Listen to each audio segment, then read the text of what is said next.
네,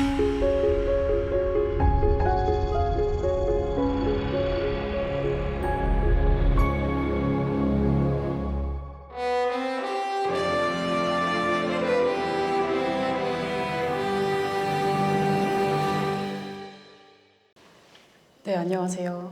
10시 30분이 돼서 오늘 행사 시작하도록 하겠습니다. 저는 중앙도서관 학술연구지원서비스에서 근무하고 있는 사서 임은선이라고 합니다. 오늘 이렇게 날씨도 좋고 금요일 오전 쉽지 않으실 텐데 이렇게 자리해 주셔서 정말 감사드리고요. 오신 만큼 유익한 강연 듣고 가시면 좋을 것 같습니다. 본 행사는 제7회 선배 연구자 특강 순우인의 연구 일지라는 행사입니다. 저희 중앙도서관은 서울대를 졸업하시고 연구 역량과 경험을 지닌 우수한 연구자분들을 초청하여서 구성원 여러분들의 연구 역량 강화에 도움을 드리고자 본 행사를 기획하여 운영하고 있습니다. 오늘 제7회 순우인의 연구일지는 서울대학교 재료공학부 박사 졸업생 이재성 연구원님과 함께합니다. 문과생이었지만 공학을 합니다. 학문융합이 만든 새로운 길을 주제로 해서 문과생에서 공학 박사가 되기까지 학문 간 경계를 허물며 연구한 경험을 공유해드리고 다양한 배경에서 얻은 통찰을 연구에 녹여내며 그 과정에서 만든 나만의 길을 이야기 나누는 시간을 마련했습니다. 이재성 연구자님은 2024년 서울대학교 재료공학부 우수 논문상을 수상하시고 여러 가지 학술 논문을 게재하셨는데요. 사실 전공 용어가 있어서 제가 잘 읽지 못해서 제목은 이제 홍보문을 참고해 주시면 감사하겠고요. 제1저자 SCI급 학술 논문 3편 및 제2저자 SCI급 학술 논문 2편을 게재한 이력이 있으십니다. 강연이 끝나고 나서 연구자님과 자유롭게 Q&A를 할 수 있는 시간이 마련되어 있으니까요. 여러분의 적극적인 참여도 부탁드리겠습니다. 그럼 이재성 연구자님을 모셔보겠습니다. 큰 박수 부탁드립니다.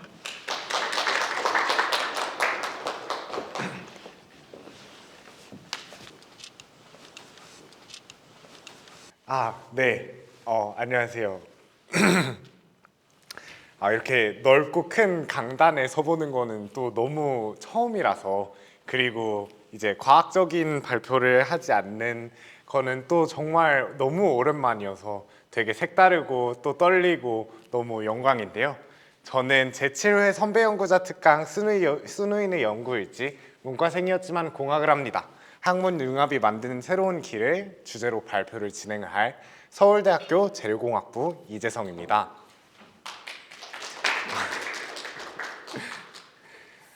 네. 금요일 아침인데 이런 날씨 좋은 아침에 와주셔서 너무 다시 한번 감사드립니다. 네, 강연을 이제 시작하기 앞서서 제 소개를 잠깐 하자면, 저는 서울대학교에 2014년에 자유전공학부 학생으로 입학했습니다. 그리고 그 전에는 청신국제고등학교를 졸업을 했고, 이제 자유전공학부에서는 재료공학이라는 전공을 선택을 해서 지금까지 쭉 재료공학을 공부하고 있습니다. 그리고 되게 최근에 2025년 2월 달에 박사를 서울대학교 재료공학부에서 졸업을 하였습니다. 네, 전 이력에서 볼 수 있듯이 저는 조금 제가 생각하기에 남들과는 다른 길을 걸었다고 생각하는데요. 저는 고등학교 때까지만 해도 보이는 것과는 다르게 되게 엄청난 문학 소년이었습니다. 책을 읽는 걸 좋아하고 글 쓰는 걸 좋아하고, 학교에서는 학교 신문지를 발간하는 그런 활동을 하기도 했었고, 엄청나게 문과적인 성향을 가지고 있었던 고등학생이었었는데요. 이런 고등학생이 10년 이후에 재료공학의 박사가 되기까지 저희 연구 여정과 저희 약간 인생 스토리를 여러분들께 들려드리도록 하려고 합니다. 오늘 마침 이제 이게 제7회 순우인의 연구일지지만 올해는 첫 이제 선배 연구자 강의, 순우인의 연구일지 강의이므로 조금 더 산뜻한 출발을 하기 위해서 많은 여러분들이 공감하고 이제 쉽게 들으실 수 있는 내용으로 한번 준비를 해보았습니다.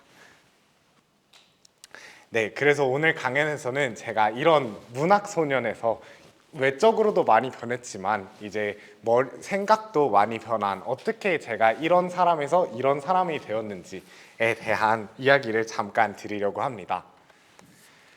제가 자유전공학부에 맨 처음에 입학했을 때 가장 먼저 들었던 수업 중에는 주제탐구 세미나라는 수업이 있는데요. 이 주제탐구 세미나라는 수업은 어떤 한 주제를 가지고 이 주제를 다양한 방법으로 바라보는 이제 시점을 가르쳐주는 그런 수업이었습니다. 다양한 이런 주제로는 제가 수업을 들을 때는 지식, 이제 사랑, 그리고 문명이라는 주제들이 있었는데요. 저는 이 세 가지 주제 중에서 지식이라는 주제를 선택을 하였습니다.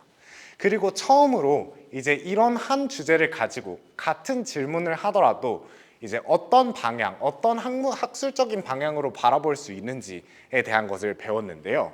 저는 이 수업을 통해서 이제 저희가 하나의 질문을 하더라도 어떤 질문에 대한 인문학적인 접근을 어떻게 하는지, 그리고 공학적인 접근을 어떻게 하는지, 그리고 철학적인 접근을 어떻게 하는지 등에 대한 것을 배울 수 있었다고 생각을 합니다.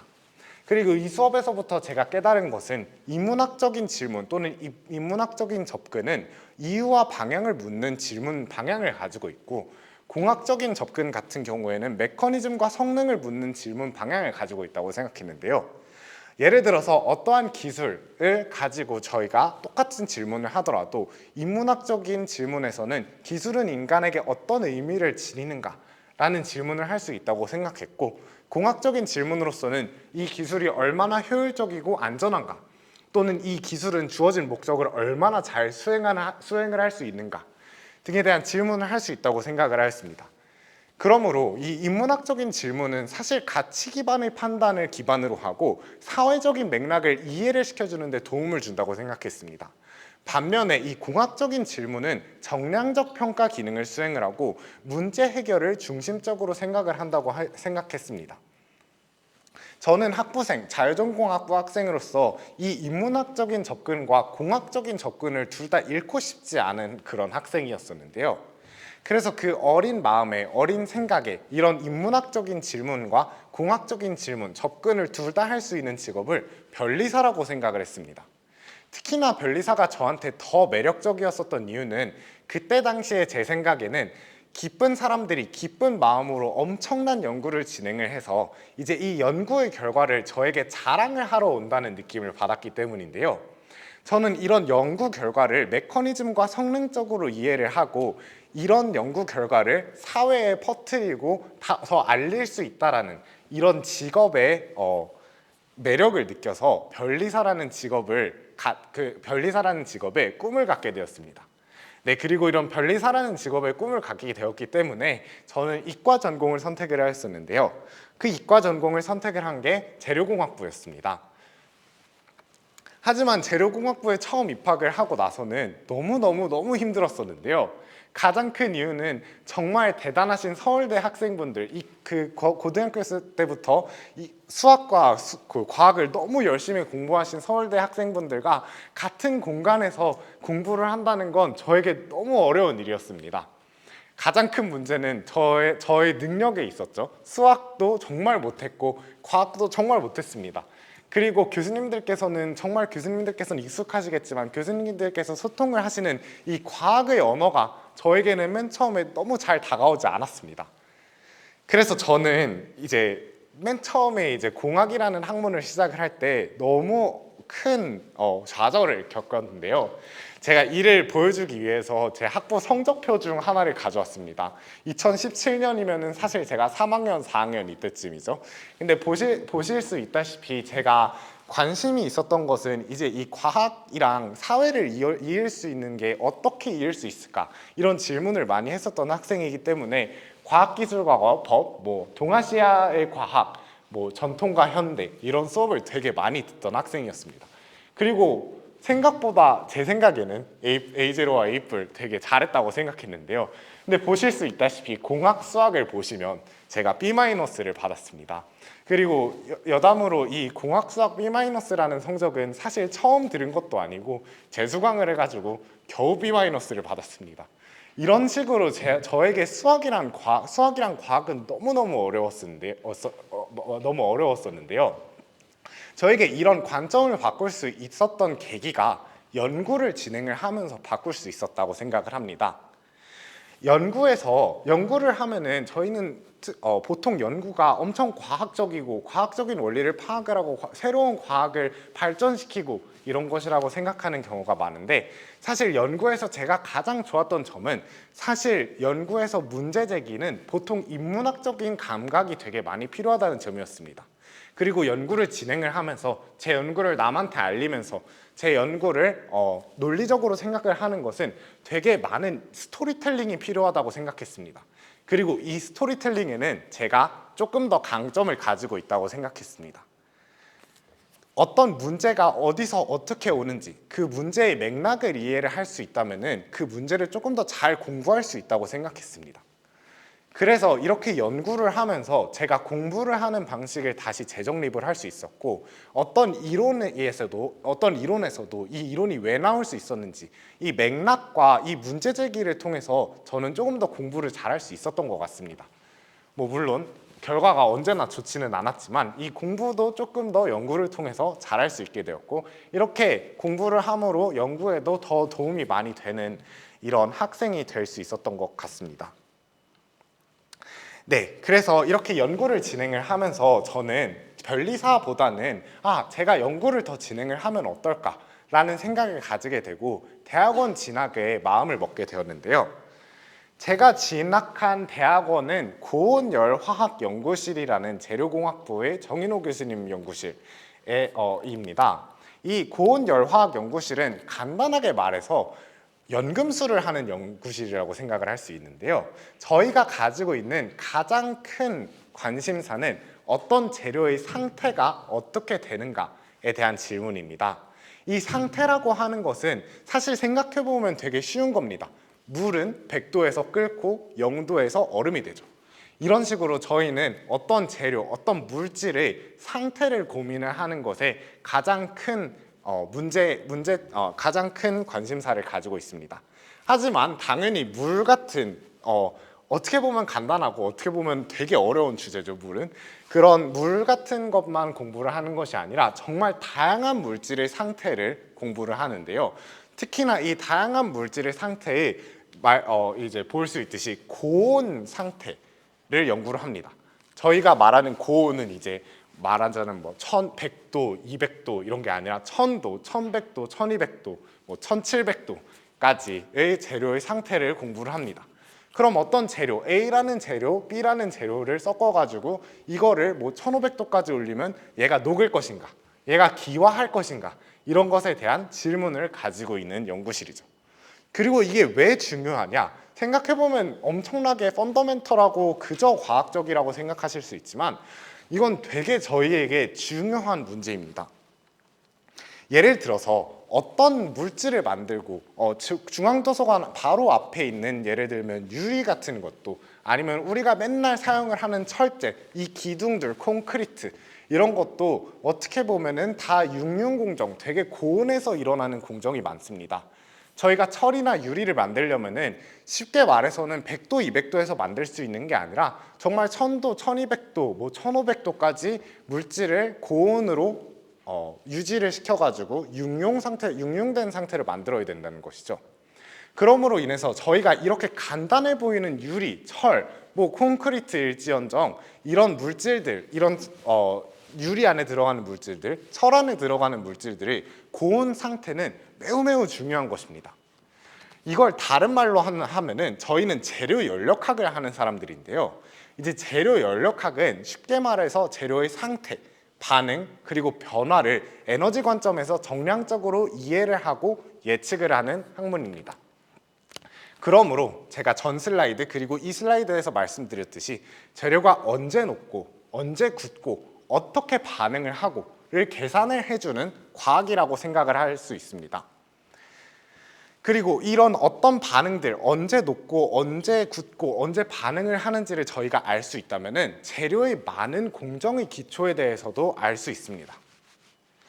이와 같이 재료를 연구한다는 것은 사실 엄청난 재료를 연구하는 분들도 물론 있죠. 너무 멋있고 너무 이제 저희 과학의 증진을 이제 도움을 주지만, 이런 식으로 저희 주변에 있는 물질들을 공부하시는 분들도 되게 많습니다. 사실은 이런 하나의 콘크리트, 하나의 철제, 하나의 유리도 엄청난 연구의 집합체이기 때문이죠. 그리고 저는 이런 연구에 이바지를 하고 싶었던 마음이 있었습니다. 그래서 저는 이런 재료 연력학이라는 분야를 이용해서 재료의 상태를 연구하는 것을 무엇하고 연결을 시켰냐면 유리하고 연결을 시켰습니다. 이제 유리 너무 친숙하죠? 저희 중앙도서관 창문, 저희 집에 있는 창문, 컵 다 유리로 만들어지죠. 이 유리들이 다 다른 유리입니다.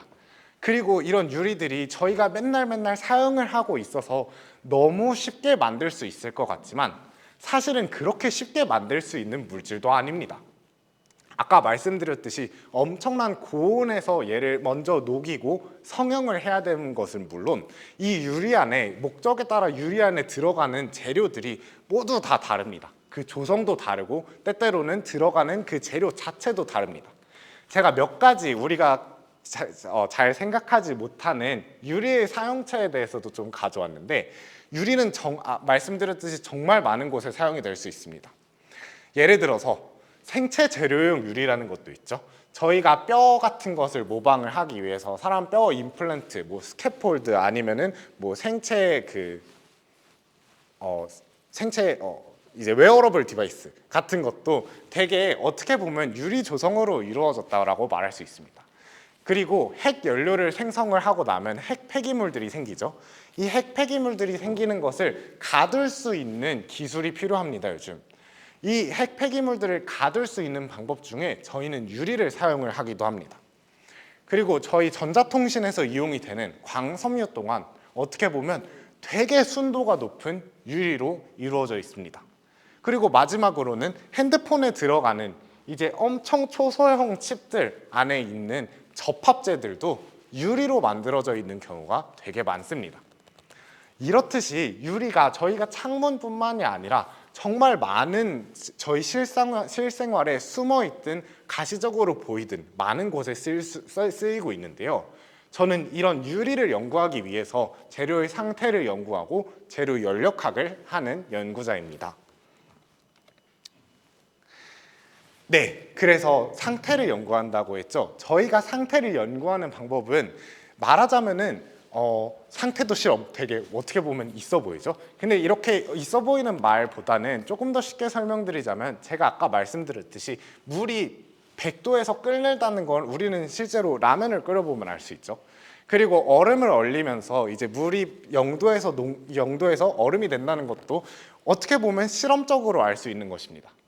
저희는 이와 같은 비슷한 방법을 택하여서 다양한 물질들, 저희가 관심 있는 물질들을 정말 메카니컬하게 섞고 나서 이거를 저희가 관심 있는 온도까지 올려서 그게 어떻게 생겼는지를 분석을 합니다. 네, 이렇게 분석을 하면은 이런 식으로 되게 엄청 미세 구조 같은 것도 볼 수 있고 되게 이런 식으로 저희가 물질들의 고온 열 상태도 아니면은 반응 같은 거를 해석을 할 수 있게 됩니다. 그리고 이런 반응들을 이용하게 된다면 저희는 다양한 공정들을 해석할 수 있고 그리고 새로운 예를 들어서 유리를 개발할 수 있습니다. 예를 들어서 이런 거를 계산해서 저희가 만들 수 있는 유리 중 하나가 핸드폰 유리 같은 것도 있겠죠. 핸드폰 유리는 되게 다양한 조성으로 이루어져 있지만 당연히 이런 기초적인 연구로부터 시작이 되고 모든 유리들이 다 이런 기초적인 연구의 상태의 연구로부터 비롯이 됨을 알 수 있습니다. 그래서 제 연구는 크게 두 가지로 나눠졌었는데요. 새로운 유리를 개발하는데 필요한 다양한 물질들에 대한 상태도 연구를 진행을 하자가 첫 번째였고 두 번째로는 저희가 기존 유리를 만드는 공정이 생각보다 문제점들이 많습니다. 정말 기본적으로 생각해도 그 판유리, 그러니까 창문 같은 데 쓰이는 유리도 사실 되게 간단하게 만들 것 같지만 그 공정 속을 살펴보면은 다양한 화학적 반응들 때문에 많은 일들이 일어나고 저희는 이런 걸 되게 아직도 최적화시키는 노력을 하고 있는데요.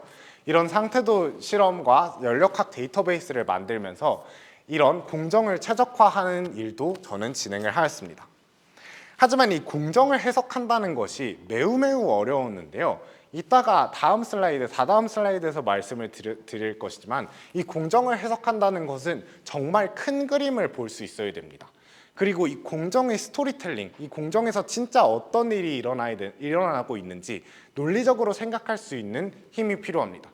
저는 여기서 제가 학문 간의 경계를 뛰어넘어서 학문을 융합을 시키고 이 과학의 스토리텔링을 이용을 하여서 연구를 진행을 했다고 생각을 합니다. 그래서 한 스텝 뒤로 돌아가가지고 전체적인 연구 개요를 보면은 첫 번째로는 연구는 문제와 질문 정의로부터 시작을 하죠. 그리고 이 문제와 질문 정의 자체는 실험 및 산업 현장에서 나타난 현상들을 가지고 질문 정의를 하는 것으로부터 저는 시작을 하였습니다. 예를 들어서 말씀드렸듯이 유리를 녹이는데 유리를 만드는 공정에서 어떤 일들이 일어날 수 있는가에 대해서 살펴보는 것이죠. 이렇게 어떤 일이 일어날 수 있는지에 대해서 살펴볼 수 있다는 것은 이 현장의 이야기를 읽어낼 수 있는 것과 마찬가지입니다.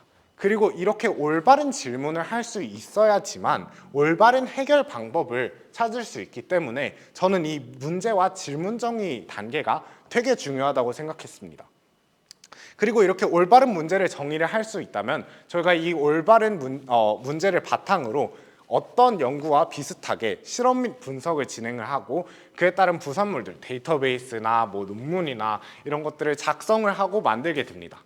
그리고 이런 결과를 바탕으로 공정을 해석하고 새로운 유리, 새로운 철, 새로운 물질, 새로운 재료 아니면 새로운 제품을 개발을 하고 내지는 기존에 존재하는 공정 같은 거를 최적화를 시키는 거죠.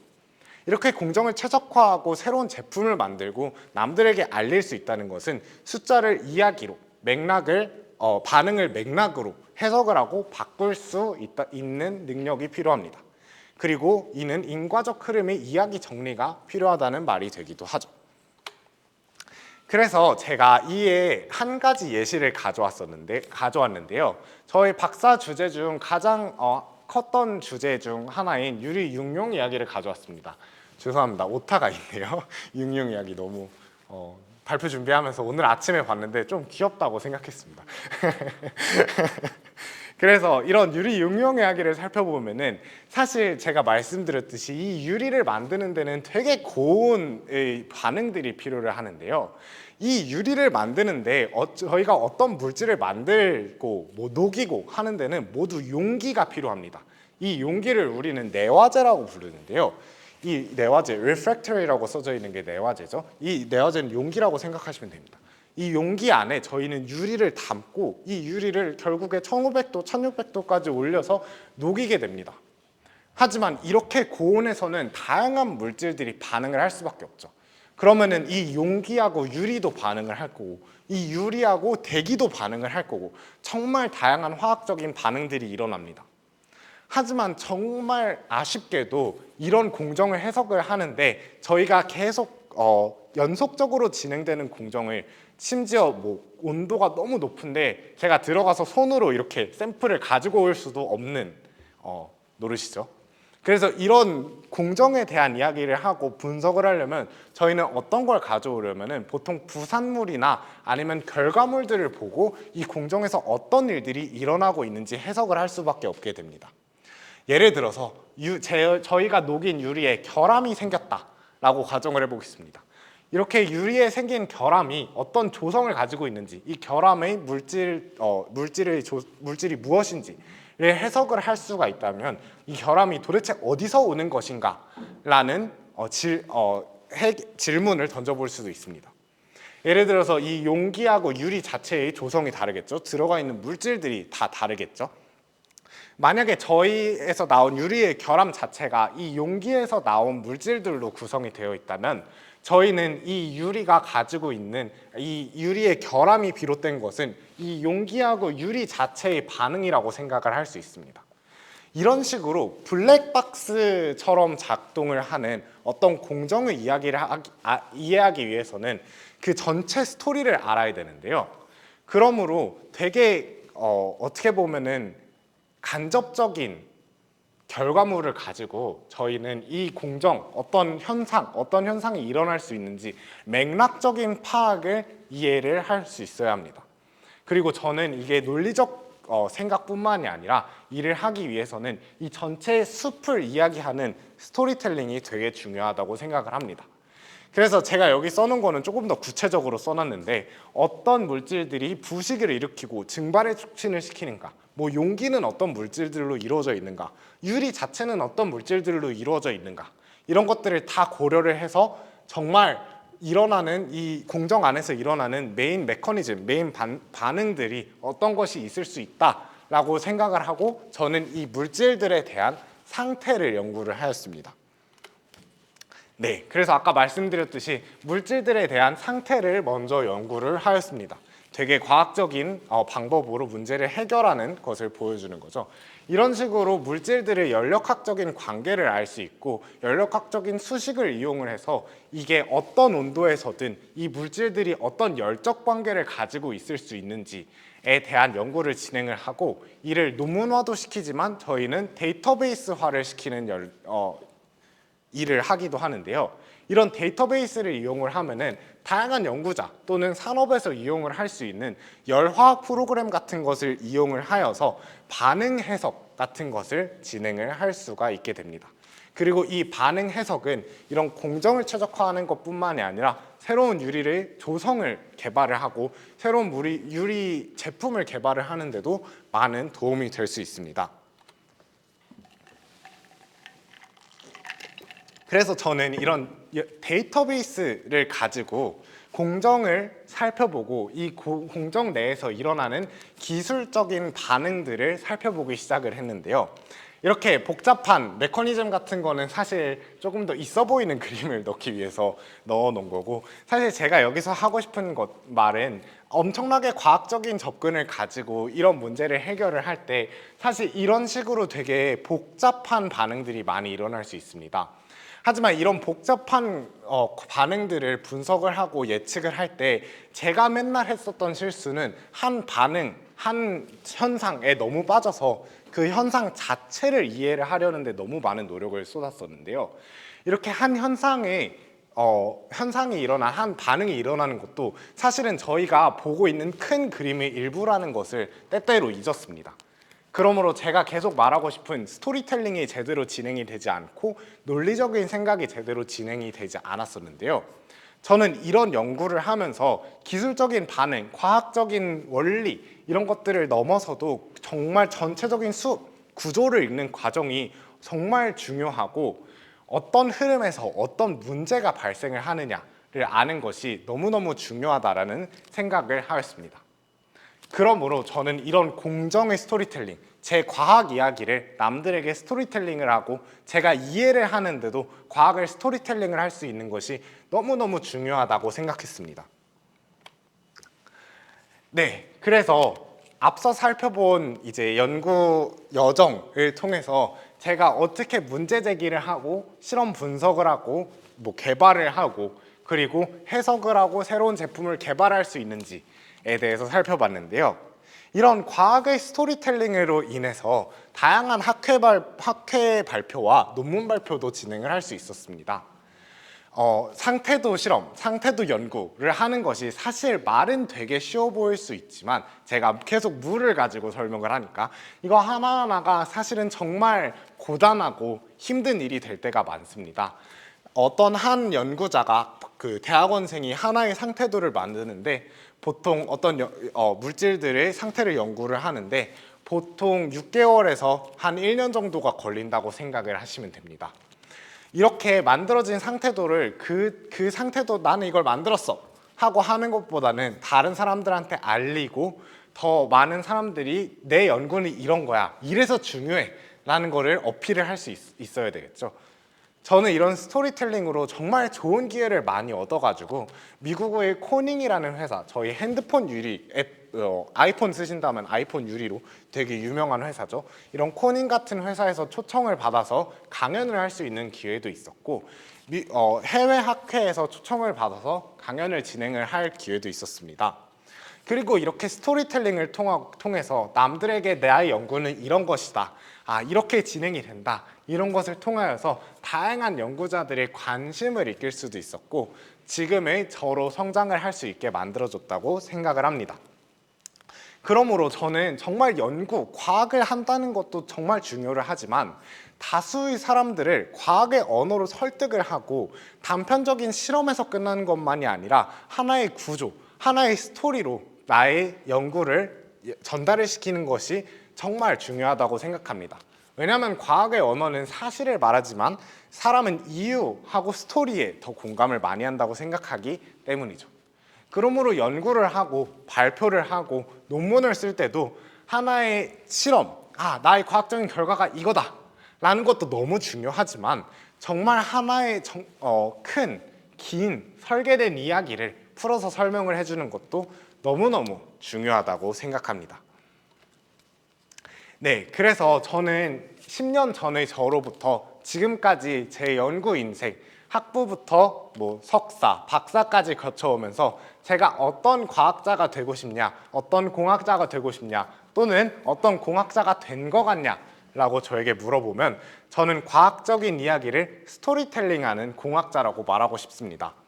앞으로 되고 싶은 것도 스토리텔링을 잘하는 공학자가 되고 싶고, 제가 지금까지 많이 노력하는 것도 과학적인 이야기를 스토리텔링하는 공학자가 되기 위해서 노력을 했다고 생각합니다.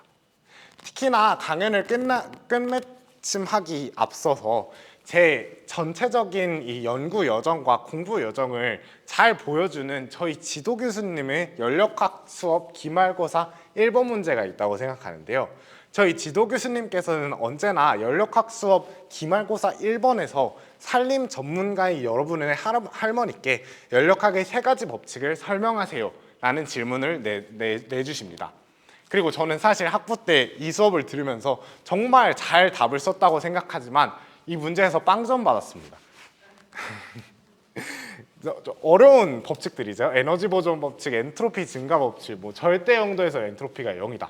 너무 어려운 이야기지만 이런 이야기들을 맥락적으로 설명을 하고 이런 이야기들이, 이런 법칙들이 왜 나올 수밖에 없었을까라는 생각을 하면 여러분들이 연구를 조금 더 잘 진행을 하고 공부를 조금 더 잘 진행을 하는데 도움이 될 것이라고 생각합니다.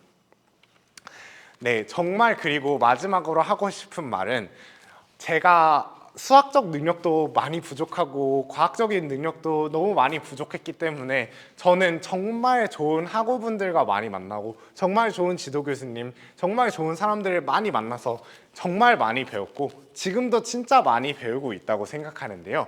연구를 하고 어떤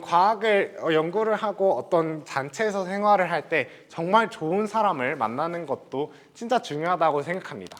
그러므로 제 10년간의 연구 여정을 진행을 해오고 제가 박사로 거듭날 수 있게까지 도움을 준 저희 연구실의 모든 사람들, 그리고 제가 지금까지 만났던 모든 연구자분들, 지도 교수님께 너무 감사하다는 말씀을 하고 싶습니다.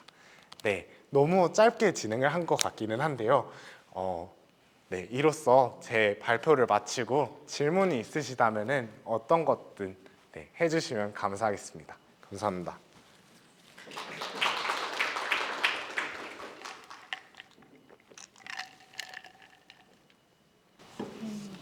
저희 자리에 있는 이 마이크의 버튼을 누르면은 빨간불이 들어오고 좀 크게 이제 질문이 전달될 수 있거든요. 오늘 내용이나 아니면 이제 연구자님의 다른 경험 궁금한 게 있으시다면은 자유롭게 손 들고 질문해 주시면 감사하겠습니다. 안녕하세요. 강연 너무 재밌게 잘 들었습니다. 제가 그러니까 수학이랑 과학 베이스가 없다가 이렇게 바꾸셨는데 그러면은 굉장히 이제 계속 공부를 해왔던 친구들보다 결 수학적인 부분과 과학적인 부분 이 부분에 대해서는 굉장히 채우기 위해서 많은 노력을 하셨을 것 같은데 구체적으로 약간 이런 노력까지 해봤다, 아니면 이렇게 해봤다 이런 예시를 좀 들려주시면은 궁금합니다. 네, 학부 때는 너무 많이 고생을 했었던 적이 많은데요. 딱히 엄청난 노력을 했다기보단 학부 때 이제 새로운 이런 학문을 접하면서 다른 친구들은 이렇다 다 이야기를 하지만 사실 저는 복습을 하고 따라가기만으로도 너무 벅찼습니다. 근데 이제 더 공부를 진행을 하고 하다 보니까 이제 다른 사람들, 이제 저희 연구실의 사람들이나 아니면 다른 친구들을 만나서 제가 어디에서 뭘 모르는지를 물어보는 게 정말 중요하더라고요. 그렇게 어디에서 뭘 모르고 제가 어떤 거를 이해하지 못하는지를 질문을 하면서 그 친구분들께 너무 많이 배웠던 것 같습니다.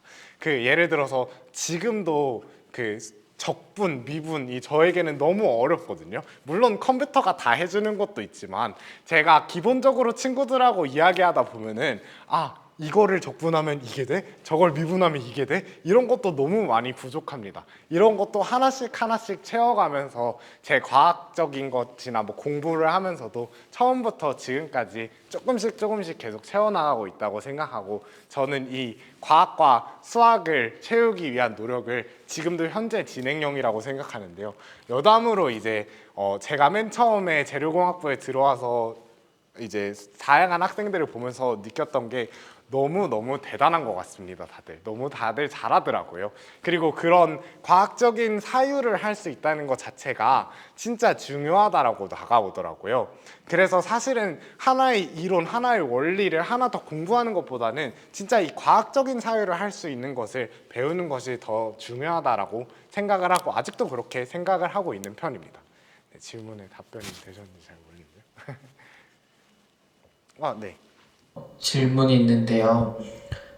고등학생 때는 이제 약간 문과적인 성향과 그리고 글쓰기 역사를 좋아하셨는데 공학을 선택한 논리적이고 이성적인 이유에 대해서는 충분히 발표를 통해서 납득이 되었는데 이게 고등학교 때 성향이 성인이 된다고 바로 바뀌는 것이 아닌데 조금 본인의 원래 성향과는 조금 다른 학문을 배움에 있어서 조금 거부감은 없었는지, 그리고 또 이게 논리적으로 이걸 하는 게 좀 더 좋다고 생각이 들어도 이게 나의 적성과 안 맞을 수 있는데 그런 적성을 좀 어떻게 맞춰 가셨는지 좀 궁금합니다. 그 이유는 저는 지금 컴퓨터공학을 전공하고 있는데 전공을 선택해야 되는 이유는 되게 명확한데 저의 적성과는 약간 맞지 않는 것 같아서 저도 약간 인문학적인 성향이 강해서 좀 그 부분에 대해서 여쭤보고 싶습니다. 감사합니다.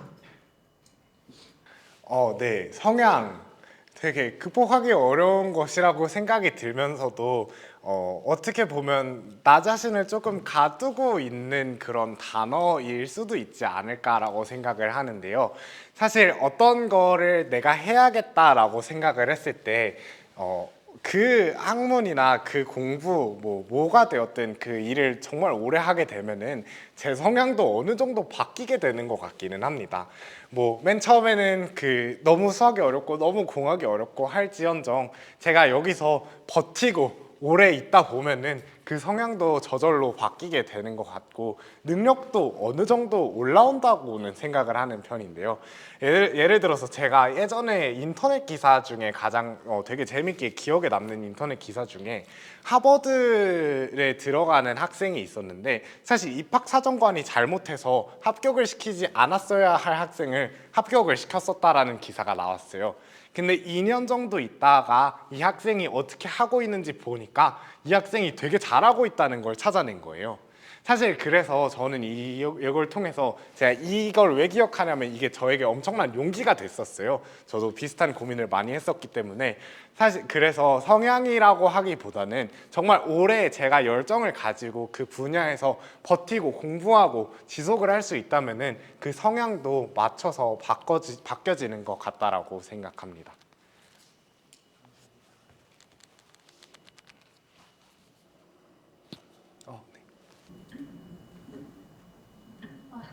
네, 그 공학 분야도 되게 다양한데 다른 분야를 고민하지는 않으셨나요? 꼭 재료공학 이렇게 처음부터 이렇게 다 결정을 하고 이렇게 생각을 하신 건지.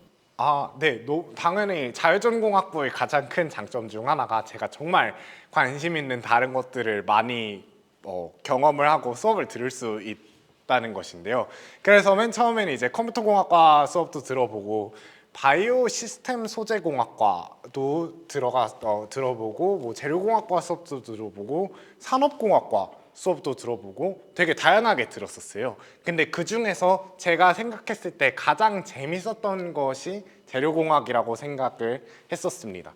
되게 어떤 일이 뭐 특히나 뭐 어떤 재료가 왜 부서지는지 뭐 아니면 왜 녹는지에 대한 되게 거시적인 분석도 하고 미시적인 분석도 똑같이 같이 진행을 하는 그런 학문이라고 생각을 해서 이유를 찾으려고 엄청나게 노력을 많이 하는 학문이구나 라는 그 감명을 되게 수업에서 많이 받았던 것 같은데, 지금 생각해보면 다른 전공들도 비슷한 논리를 거쳐가고는 있다고 생각을 하지만 이게 되게 저에게는 매력적으로 다가왔었던 것 같습니다.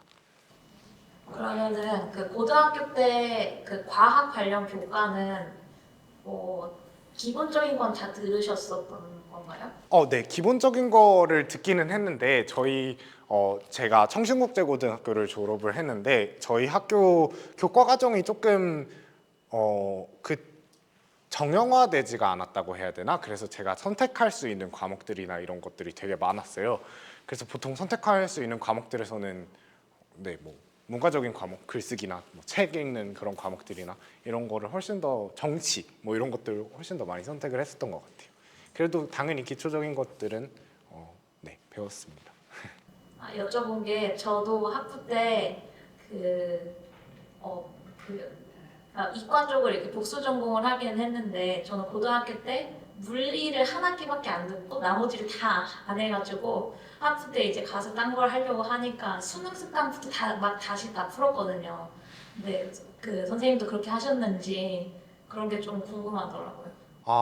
정말 저도 맨 처음에 생각이 그렇게 기초부터 잘 다졌으면 좋겠지만 아쉽게도 제가 거기까지 생각이 미치지는 못했어서 막 엄청 기초부터 공부를 한 건 아니고 자유전공학부에서 문과생이 들을 수 있는 수학 같은 과목이나 과학 과목들을 개설을 예전에는, 지금은 모르겠는데 많이 해줬었거든요. 그래서 그걸 통해서 제가 조금 되게 기초적인 수학이나 과학을 다시 한번 배우거나 아니면 새로 배울 수 있었던 기회가 됐었던 것 같습니다.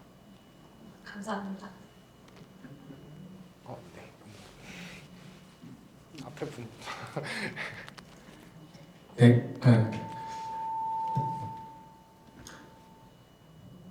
말씀하셨던 것 중에 그 전체 연구 문제를 전체를 바라보고 그거를 어떻게 전달할지 스토리텔링의 중요성에 대해서 얘기를 해주셨는데, 사실 연구를 하다 보면 나는 이 문제가 되게 중요하다고 생각은 하지만 이거를 다른 사람들한테 설득하는 과정이 사실은 되게 어렵다고 저는 느껴지더라고요. 그래서 선생님은 그런 스토리텔링이나 어떤 문제를 전달하는 과정에서 중요하게 생각하는 거, 그리고 그거를 전달할 때 어떻게 그 스토리텔링을 만들어 가는지 좀 더 설명해 주시면 감사하겠습니다.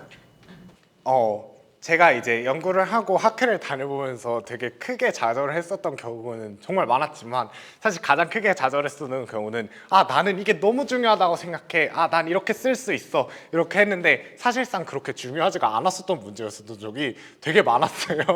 그래서 좌절을 했었던 경우가 많은데, 이게 제가 한 공간에서 앉아서 논문을 계속 읽고 한 주제를 연구를 하다 보면은 약간 어떤 하나의 문제에 꽂힐 수밖에 없는 그런 게 있는 것 같아요. 그래서 그거를 탈피하기 위해서 가장 좋았던 저만의 방법은 학회나 아니면은 제 연구실 밖에 사람들이나 이런 데 가서 나는 이게 중요하다고 생각해. 근데 진짜 만약에 공정 전문가라면, 이 제품을 만들고 있는 사람이라면 진짜 그게 중요해? 라고 물어보는 약간 그 용기를 가질 수 있게 됐던 것 같아요. 그래서 이 사람들은 실질적으로는 이게 더 중요하구나 라는 거를 깨달으면은 제가 제 연구를 거기에 맞춰서 수정을 하거나 내지는 뭐 말을 조금 바꿔서 이게 사실은 이 문제랑도 직결되는 문제다 이런 식으로 말을 하면서 조금 더 한 층 한 층 더 쌓아 나갔던 것 같습니다.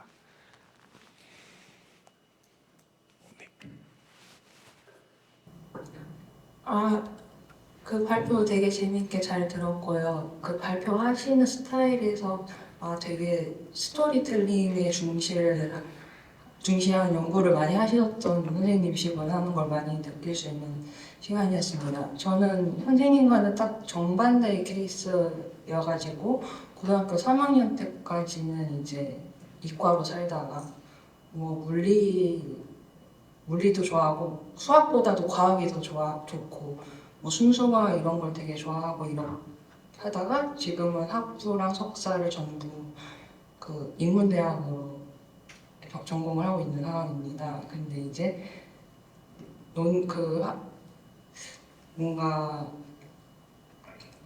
그 산문 문학적인 접근, 텍스트 분석 이런 부분이 있어서 지금 약간 헤매고 있는 상황이에요. 왜냐면은 그 산문 그 분석에 기반한 그 고등학교 때 기질이 다시 올라오는 그런 상황에서 지금 다시 좀 이과를 아니 약간 사역을 가야 되나 하는 생각도 들고 뭐 이런 식인데 제가 궁금한 거는 이제 저는 이과를 갔어도 순수과학을 했었을 만큼 딱 공학 쪽 응용학문적인 그런 기질은 개인적으로 좀 없는 편이어서 이렇게 지금 인문대학에 만약에 이과로서 순수과학을 했을 그런 타입인데 선생님께서는 그 고등학교 때도 그렇게 글쓰기와 역사를 좋아하시던 그런 고등학교 시절에도 이제 약간 뭔가를 서로 다른 분야를 응용하는 그런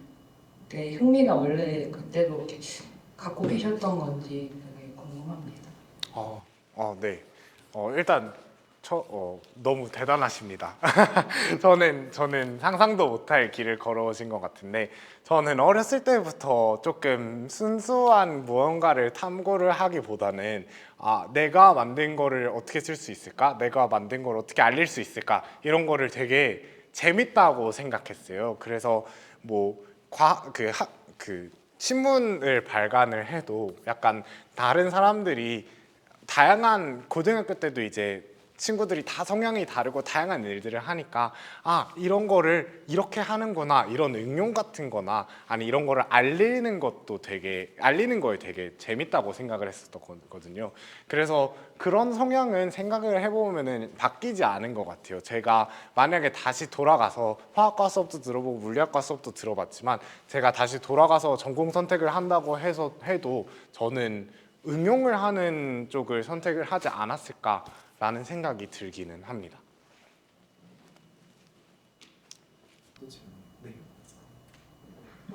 네, 강연 너무 재밌게 잘 들었습니다. 저 이제 첫 번째 질문이랑 조금 이어지는 질문인데 아까 말씀하신 것처럼 부족한 부분을 채우기 위해서 주변 분들에게 뭐 여쭤듣고 이렇게 하셨는데 그래도 약간 절대적인 시간의 양이 부족하잖아요. 그분들이 10분에 이해할 걸 나는 30분, 40분이 걸릴 수도 있는데 그런 시간 관리는 어떻게 하는지 궁금하고 두 번째로는 이제 10년간 이제 이 여정을 보여주는데 이제 너무 여정이 흥미로워서 여쭤보는데 이 다음 스텝으로 생각하고 계시는 여정이 또 있으신지 궁금합니다. 제가 첫 번째 질문을 약간 잊어가지고 다시 해주실 수 있나요? 시간 관리 어떻게 하시는지 시간 관리. 시간 관리라고 하면 시간을 많이 썼던 것 같습니다. 사실 제가 좀 죄책감이 들기는 하지만 제 시간 관리도 시간 관리지만 똑같은 걸 이해하는데 10분이 걸릴 걸 30분, 40분 걸리는 게 진짜 맞는 말 같아요. 그래서 저는 제 시간만 뺏는 게 아니라 다른 사람 시간도 많이 뺏었어요. 그러므로 다른 사람 시간을 많이 뺏으면서 그 사람의 시간 15분, 제 시간의 15분 이렇게 해가지고 더 잘 이해했던 것 같은 생각이 많이 들어요. 그래서 제가 특히나 저희 같이 연구하는 친구들한테 그런 만큼 더더욱이 너무 감사한 입장이고 그리고 이제 두 번째 질문 다음 스텝으로는 엄청 제가 좀 지금까지 살아온 여정도 그렇고 관성에 의해서 뭔가를 하는 것도 되게 큰 것 같아요. 그래서 저는 아직도 고민을 하고 있기는 하는데 지금 고민을 하고 있는 건 저를 어디에서 가장 많이 필요로 할까라는 질문을 가지고 제가 가장 필요로 하는 곳에 가서 제가 제 역량을 최대한으로 뽐낼 수 있는 자리에 가고 싶다라는 생각을 하고 있습니다.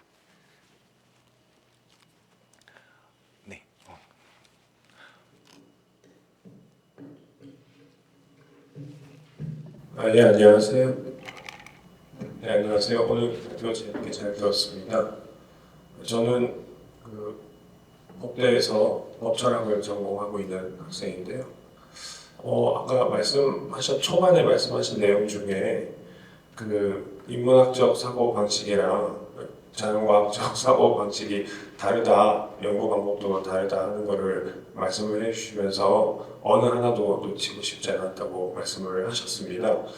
근데 이제 이게 언뜻 이렇게 맥락을 들어보니까 고등학교 때 그거를 좀 파악을 하신 것 같고, 그 대학교 들어가서 자율전공 하시면서 1학년 때 이제 과학 전공 수업들을 찾아다니신 것 같은데, 일단 네, 두 가지 사유 방식이 다르다는 걸 일찍 깨달으셨다는 점에 대해서 굉장히 경의를 표합니다. 그런데 왜 둘 다 어느 하나도 놓치고 싶지 않으셨는지, 그게 본인이 어떤 가고자 하는 목표, 그게 이제 어떤 나의 어떤 자기 완성에 대한 목표일 수도 있고, 나의 가고 싶은 커리어의 목표일 수도 있는데, 그것과 그 당시에 관련이 있어서 둘 다 욕심을 내셨던 건지, 대개는 어느 하나를 선택하지 않습니까? 네, 그게 좀 궁금하고 흥미로웠습니다. 네. 제가 딱 지금 머릿속에 생각나는 답변이 있긴 한데 너무 멋이 없기는 한데, 둘 다 재밌어서 선택하고 싶었던 것 같습니다. 둘 다 하나만 제가 몰두를 해서 하기에는 일단 뭐 능력도 이제 제가 치중된 사람이 아니라고 생각했고, 이 둘 다 사유를 하고 생각을 하는 것 자체가 저에겐 너무 재밌게 다가왔기 때문에 그 둘 다 놓치고 싶지 않았었던 것 같습니다.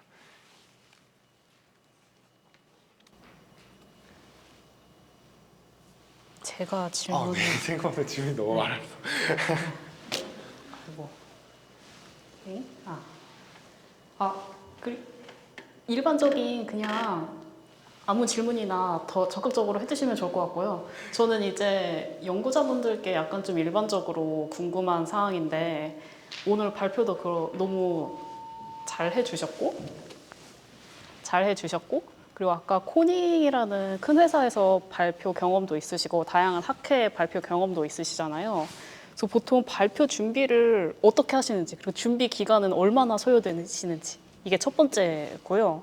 두 번째는 이제 논문도 SCI급 논문 여러 가지 게재하시고 저술하셨는데, 그런 논문에 걸리는 약간 좀 평균적인 시간이랄까? 그러니까 연구 주제 선정부터 하시고 질문 던지시고 여러 가지 이제 설계랑 실험하시고 쓰시고 이렇게 또 하셔야 되는 그 기간이 평균적으로 얼마쯤 걸리는지, 이거는 그냥 제가 연구자분들께 원래 좀 궁금했던 거여가지고 여쭤보고 싶었고, 세 번째로는 이렇게 어쨌든 연구 역량을 좀 높이시는 방법이 본인 연구랑 실험이랑 또 이렇게 이 팀원분들이랑 연구실 분들이랑 요새 소통도 있겠지만, 기본적으로 제가 어디서 듣기로는 논문을 많이 읽는 게 중요하다. 결국에는 논문을 많이 읽어야지 인사이트가 생기고 한다. 이런 걸 들었어가지고 여태까지 이제 읽으신 논문이 한 몇 권 정도 되실 것 같은지. 그러니까 첫 번째는 이제 발표 준비하시는 방법하고 그 준비에 걸리는 시간이 보통 얼마 정도 되는지 궁금하고요. 두 번째는 이제 논문 그 준비 기간, 그리고 세 번째는 이제 여태까지 읽으셨던 논문이 총 몇 권 정도 되실 것 같은지, 이게 궁금합니다. 첫 번째 질문은 제가 요즘 느끼는 건데, 발표를 하면 할수록 준비 시간이 더 많이 걸리는 것 같아요. 예전에는 제가 나는 이런 연구를 했어, 나는 상태도 실험했어, 이렇게 발표를 했다면, 요즘에는 상태도 실험을 했지만 이게 이래서 중요해, 저래서 중요해, 이렇게 쓸 수 있어, 이런 식의 발표를 조금 더 잘하고 싶어가지고 연습을 하는데 걸리는 시간이 조금 더 많이 드는 것 같아서, 예전에는 발표를 만들고 준비하고 하는데 일주일 이렇게 걸렸다면, 요즘은 생각하고 계산해보고 또 생각이 틀려서 또 계산해보고 이러면은 적게는 2주, 많게는 정말 한 달까지도 걸리는 경우가 있었던 것 같습니다. 그런 만큼 이제 발표를 하면은 되게 뿌듯한 것 같아요. 내가 고민을 했던 게 한 50%는 맞고 아직도 50%는 틀린데 그 50%가 맞았다라는 그 쾌감이 저한테 엄청 다가오는 것 같아요. 네, 그다음 두 번째 질문 같은 경우에는 논문 한 편을 쓰는데 사실은 연구 기간까지 합치면은 1년이 걸릴 수도 있고 정말 몇 년이 걸릴 수도 있는 것 같기는 한데 저희가 뭐 하나의 연구 주제를 가지고 정말 몰두를 해서 할 수 있는 상황이 될 때도 있지만 사실은 그렇지 못할 때도 되게 많거든요. 뭐 다양한 뭐 일들을 하다 보면 다들 그렇지 않습니까? 다 잡일도 이렇게 들어올 거고 제가 이 연구 주제에만 몰두를 해서 얘만 6개월 동안 잡고 있을 수 있는 경우가 막 생각보다 많지는 않기 때문에 되게 천차만별인 것 같고 세 번째 질문 논문 몇 편을 읽었느냐? 와 정말 모르겠습니다. 근데 제가 최근에 제 친구 중 하나가 정말 공부도 잘하고 연구도 너무 잘하는 친구 중 하나가 자기는 이제 쉬는 시간에 최신 동향 같은 거를 보려고 논문을 막 앉아가지고 이렇게 읽는 것도 읽는 거지만 그런 최신 동향을 보기 위해서 핸드폰으로든가 아니면 그냥 아이패드 같은 걸로 앱스트랙트라도 막 읽으면서 한다고 했는데 저도 정말 배워야 한다고 생각을 하기는 했습니다. 앞으로는 더더욱이 많이 읽고 더 노력하도록 할 것 같습니다. 세 번째 질문에 대한 답변. 얼마나 읽었냐고요? 네. 진짜 모르겠네요. 정말 모르겠습니다. 많이 읽으려고 노력했던 것 같습니다. 네. 네. 그 발표해 주신 내용 중에서 이제 올바른 문제를 정의하는 힘이 올바른 해결 방법을 찾는 열쇠라고 해주셨는데 그러면 문제를 올바르게 정의하기 위해서 하셨던 노력이나 좀 시도해 보셨던 방법들 중에 좀 유효했던 것들에 대해서 좀 여쭤보고 싶습니다. 제가 했던 연구들이 사실 공정하고도 관련이 되어 있고 제품 개발 쪽에도 관련이 있기 때문에 사실 저희 문제 정의는 약간 어떤 물질의 상태가 궁금한가 이게 왜 궁금한가 라는 질문을 던질 수도 있었는데요. 제가 아까 말씀드렸듯이 제가 생각했을 때 이 물질은 유리를 만드는데 유리 공정에서 이 이유 때문에 중요합니다 라고 생각을 하고 학회에 갔다가 그렇지 않은 경우들이 너무 많았어요. 말씀 주시더라고요. 약간 질문을 하실 때도 제가 엄청 좌절을 많이 했었던 게 이제 공개적인 자리에서 질문을 받았을 때 그건 사실 그렇게 중요한 게 아니야 라고 누가 저한테 말했을 때 제가 엄청 좌절을 많이 했었던 것 같아요. 그래서 그 이후에는 제 노력도 있지만 진짜 이게 중요할까? 라는 질문을 제 내면에서 찾으려고 하지 않고 다른 사람들한테 정말 많이 물어보려고 노력을 하는 것 같아요. 되게 논문 같은 거를 쓸 때 논문을 읽을 때도 느끼는 거지만 이제 내 연구는 언제나 당연히 중요해 보여야 되기 때문에 이제 연구자들이 이래서 이 물질은 중요해 이래서 이 공정에 쓰일 수 있어 라는 말을 논문에 쓸 수 있지만 실질적인 공정 자체로 봤을 때 실질적인 물질을 봤을 때 그게 아닌 경우도 생각보다 많거든요. 그래서 현업의 사람들 정말 최신의 연구를 하시고 있는 분들께 정말 직접적으로 가서 이야기를 해볼 수 있는 기회 자체가 정말 중요하다고 생각합니다.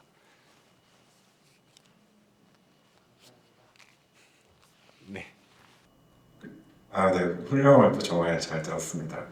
제가 궁금한 건 사실 저도 이제 재료공학을 전공하고 있는데 어느 순간 저도 이제 고등학교 때 중학교 때 생각을 하면 책을 좀 많이 읽었었던 것 같아요. 인문학서 저도 좀 많이 읽고 근데 오히려 공학을 전공하고서부터는 정보 전달이 안 되면 읽기가 싫어졌던 것 같아요. 어느 순간부터.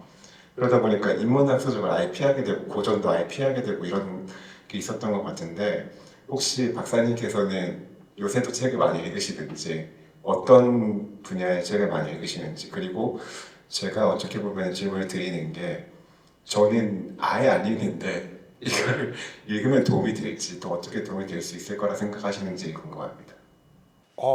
네, 도움이 되는지는 모르겠습니다. 근데 책을 많이 읽기는 하는데 저는 오히려 소설책을 되게 많이 읽게 되더라고요. 그리고 미술관에 다니는 것도 좋아하고 책을 읽는 것도 좋아하는데 때때로는 어떤 문제에 대한 정답이나 어떤 제가 봉착해 있는 문제의 정답이 그냥 거기에 있을 때도 되게 많더라고요. 근데 제가 생각하지 못했던 방향으로 이제 생각을 하시니까 뭐 그거와 더불어서 이제 뭐 학회 발표를 다녀봐도 이제 다른 연구를 하는 것 자체도 사실 저한테는 어떻게 보면 소설처럼 들릴 때도 되게 많거든요. 제가 전혀 모르는 분야를 하고 계시는데 저기서 있는 문제가 저기서 나온 해결책이 내 연구의 해결책이구나, 이런 거였구나 라는 생각을 많이 할 때도 있는 것 같습니다.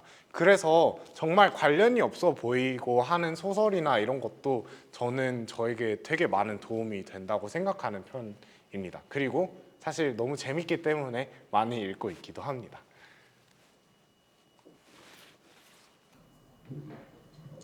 네. 저도 박사 과정을 하고 있는데 저는 이제 지금 발표에서 거의 대부분 어떻게 과학적 역량을 쫓아가느냐 이런 이야기로 고통을 많이 받으신 것 같은데 저는 반대로 어릴 때부터 너무 과학, 수학 하면서 살아와가지고 인문학 이런 거랑 너무 관련이 없거든요. 근데 살아가다 보니 사실은 정말로 사람을 선택하고 발표하고 이런 데서 인문학이 정말 중요하던데 반대로 인문학적 소양을 키우려면 어떤 걸 하면 좋을까요? 이런 게 좀 궁금합니다. 인문학적인 소양을 키우려면 사실 저보다는 아까 말씀 주셨던 물리에서 인문학을 선택을 하신 분께 더 여쭤봐야 된다고 생각하는 질문인데 인문학적인 소양을 키운다는 거 자체가 모르겠네요. 책을 많이 읽는 것도 한 방법이 될 수 있을 것 같고 사실 그냥 다양한 주제에 대해서 제가 계속 사람들하고 많이 이야기하는 경우를 많이 가져오는 것 같은데 저는 정말 다행히 또 자연전공학부에서 입학을 할 수 있었기 때문에 지금도 있는 친구들이 정말 다양한 분야에서 일을 하고 있거든요. 그래서 이 친구들이 하는 이야기를 듣고 따라가는 것만으로도 사실은 제 인문학적 소양이 되게 많이 키워지는 것 같다라는 생각을 받았습니다. 그래서 다양한 사람들을 만나보고 그 사람들하고 이야기를 하고 그 사람들을 이해할 수 있을 정도까지 저 뭐 따라가지고 뭐 질문을 할 수 없을지언정 이해할 수 있을지 정도까지 대화만 되는 수준만 이제 제가 받아들일 수만 있어도 정말 큰 도움이 되는 것 같다라고 생각을 합니다.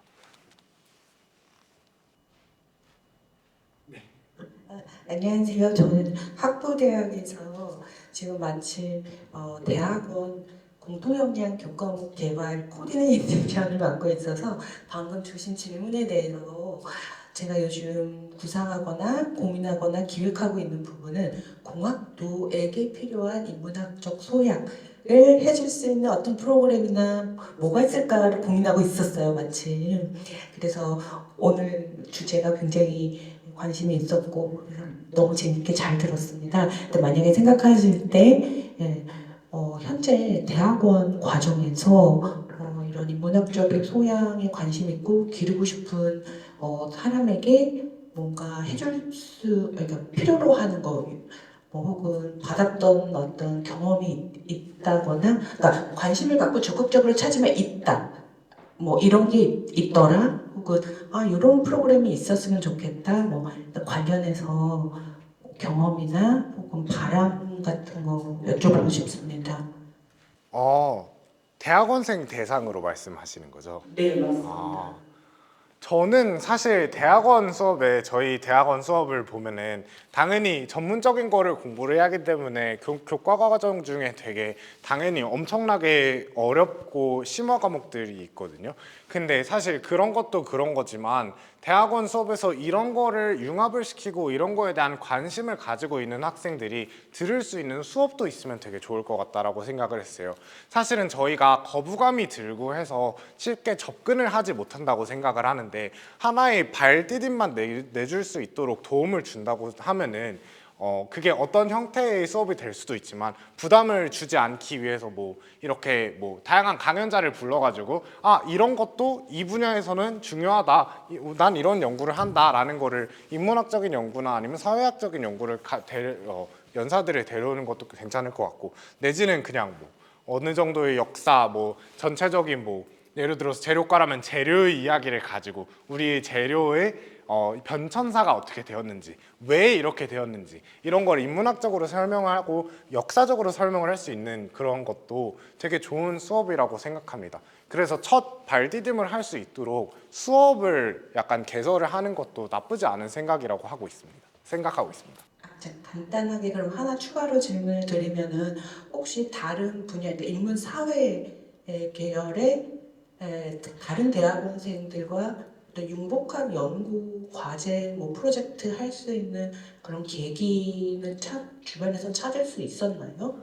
저는 없지만 제가 진짜 요즘 관심이 많이 가는 연구 주제 중 하나가 역사를 하시는 분들인데 이제 학회에 가서 들었던 건데 톡이나 아니면은 뭐 유럽 같은 경우는 뭐 스테인글래스 이런 거 있잖아요. 이런 거에 어떻게 만들었을지 아니면은 어느 정도의 시간이 지났을지 이런 거를 과학적으로 되게 분석을 해서 이 시대에는 이게 중요했구나, 이 사회적 맥락에서는 이런 물질이 비싸가지고 얘는 귀족들만 사용을 할 수 있었다, 근데 이게 왜 만들기 어려웠나, 이건 되게 과학이거든요. 사실 옛날 사람들은 몰랐겠지만 저희한테 지금 생각해보면 이래서 어려웠다, 이래서 이 물질 만들기가 어렵구나, 이건 귀족들한테 쓰일 수밖에 없었구나, 이런 사회적 맥락을 이해를 하는 그런 프로젝트들도 많더라고요. 저도 기회가 된다면은 그런 과학, 정말 저희가 하는 유리라든가 뭐 세라믹이라든가 이런 것들과 그런 역사를 이을 수 있는, 어떤 사회적 현상을 이을 수 있는 그런 연구를 진행을 해볼 수 있다면 너무 재밌을 것 같습니다. 네, 감사합니다.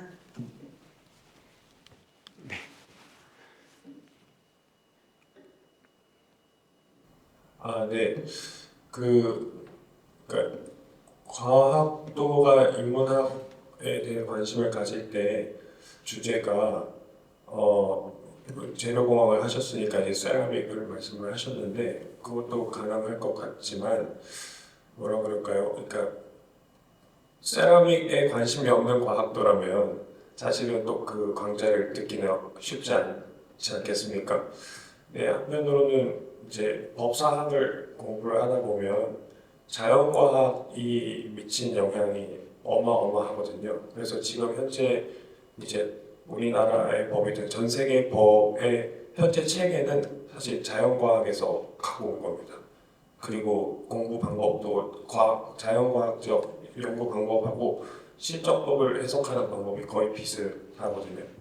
그러니까 자연과학이라는 거는 제가 과학을 공부를 하지 않았지만 제가 알기로는 주어져 있는 현상을 있는 그대로를 다 쪼개서 그 쪼갠 것들을 개념화하고 분석을 해서 그 개념들 사이에 인과관계를 밝혀서 결국은 다시 하나로 종합하는 연구 방법을 하고 있는 걸로 알고 있는데 그 방법이 아마 자연과학도들에게는 범자연과학도들에게는 아마 굉장히 흥미로울 것 같습니다. 다 공감할 수 있는 부분이고 그것이 이제 중세에서 근대로 넘어가는 그 시기에 철학적인 정치 철학이든 법 철학이든 뭐 사회 다른 기타 여러 철학에 어떤 영향을 미쳤는가 하는 부분을 이제 잘 엮어서 설명을 하면 아마 수요가 꽤 있지 않을까. 자연과학도들에게도 네, 하나의 어떤 주제만 딱 집어가지고 이거는 자연과학이랑 역사랑 연결되는 거야 라고 말하기보다는 아예 그냥 사고방식이 어떻게 섞여 들어가 있는가 하면 좋지 않을까 하는 생각이 듭니다. 네, 너무 좋은 것 같아요. 네. 문제가 있었을 때 밖에 나가서 학술대회나 이런 외부에서 이렇게 해결책을 찾는다는 말씀이 되게 인상 깊었는데요. 뭔가 연구하시는 문제에 어느 정도 어떤 결심이 섰을 때 혹은 자신이 있으실 때 학술대회나 어떤 다른 외부에 나가실 어떤 결심을 하시는지. 그러니까 제가 왜냐면 저는 이제 항상 뭐 이런 기회가 있으면 아직 나는 부족해서 내 목소리를 낼 만한 상황이 아니야 이런 마음이 되게 많이 들거든요. 그래서 그 결심을 어떻게 하시는지, 어떤 마음가짐을 가지고 하시는지 뭐 이런 것들이 궁금합니다. 예전에는 언제가 아니라 약간 무조건 가서 해야겠다, 나는 맞다라는 생각을 가지고 있었어요. 요즘 드는 생각은 이렇게 물론 제가 학술대 예시를 많이 들었지만 요즘 많이 하는 거는 내가 이런 질문을 가지고 이런 식으로 답을 해봤는데 알게 되는 분들도 많고 현업이나 뭐 학계에 계시는 분들도 많다 보니까 요즘은 이메일로나 아니면 유선상으로 그냥 여쭤보는 경우도 되게 많습니다. 그리고 그게 중요하다라고 말씀을 하시고 되게 좋은 인사이트 같다라고 하면은 제가 이거를 다른 분들께도 이제 말씀을 드릴 수 있는 용기가 생기는 것 같습니다. 근데 물론 당연히 누구나 처음은 있기 때문에 그런 도움인 지금은 이제 제가 너무 다행히도 너무 감사하게도 그런 도움이 있지만 그런 도움이 없는 경우도 되게 많지 않습니까? 그냥 하는 게 훨씬 더 중요하다고 생각합니다.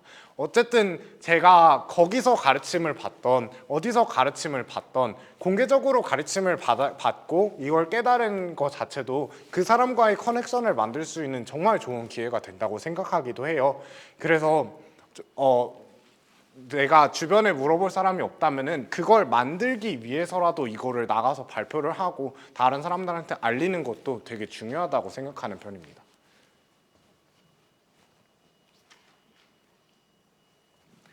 네.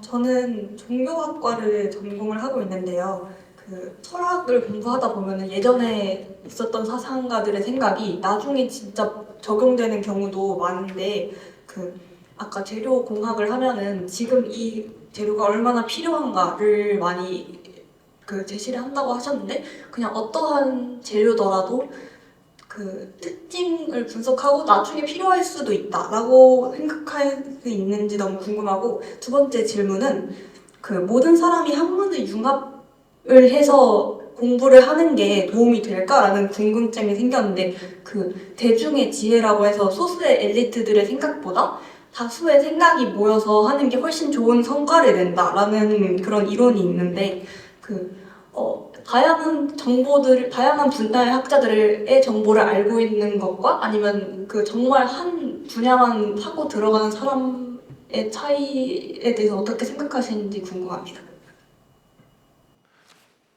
죄송해요. 첫 번째 질문. 재료 네, 예, 기억났습니다.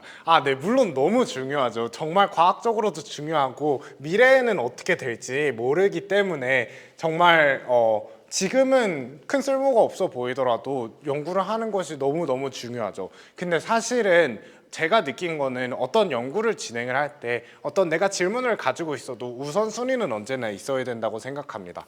그래서 저희가 지금 필요로 하는 것 아니면은 되게 곧 미래 완전 10년, 20년 내에 필요로 할 것을 먼저 헤쳐나가는 것들이 조금 더 중요하다고 생각하는 편인데요. 그럼에도 불구하고 저희가 모르는 특성들이 많이 있을 수도 있고 특히나 재료 같은 경우는 어떻게 될지 모르는 거지 않습니까?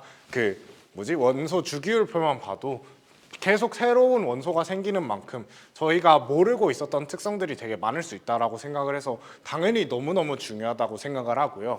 그리고 제가 이 발표를 통해서 지금 방금 생각이 난 건데 하고 싶었던 이야기, 두 번째 질문에 대답을 드리면서 하고 싶었던 이야기 중 하나는 저는 이런 길을 걸어왔습니다. 저는 융합을 하면서 저는 이런 관심사가 있었기 때문에 이렇게 제 전공 선택을 하고 이런 식으로 공부를 하는 사람인데 당연히 한 분야를 정말 열심히 파셔가지고 정말 그 분야의 엄청난 엘리트, 엄청난 전공자, 천재적인 생각을 가지고 있는 사람, 그런 사람들도 당연히 필요로 하다고 생각을 합니다. 저희 사회는 저 같은 사람뿐만이 아니라 이게 뭐 말을 하기에는 좋아 보일 수도 있지만 이것만 하는 사람이 있을 수는 당연히 없기 때문이죠. 그래서 이것이 하나의 예시가 될 수 있다라는 메시지를 던져주고 싶었지, 이렇게 모두가 융합을 했으면 좋겠다, 이거는 올바른 생각의 방법이 아닌 것 같다고 생각합니다.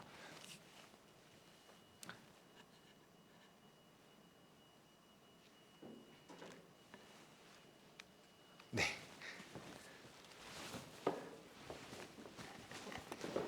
더 이상 질문 없으신 것 같아서 강연을 종료하도록 하려고 하고요. 특강만큼이나 긴 시간 열성적으로 또 영양가 높은 이런 시간 만들어주신 이재성 연구자님께 다시 한번 감사의 박수 드려주면 좋을 것 같습니다.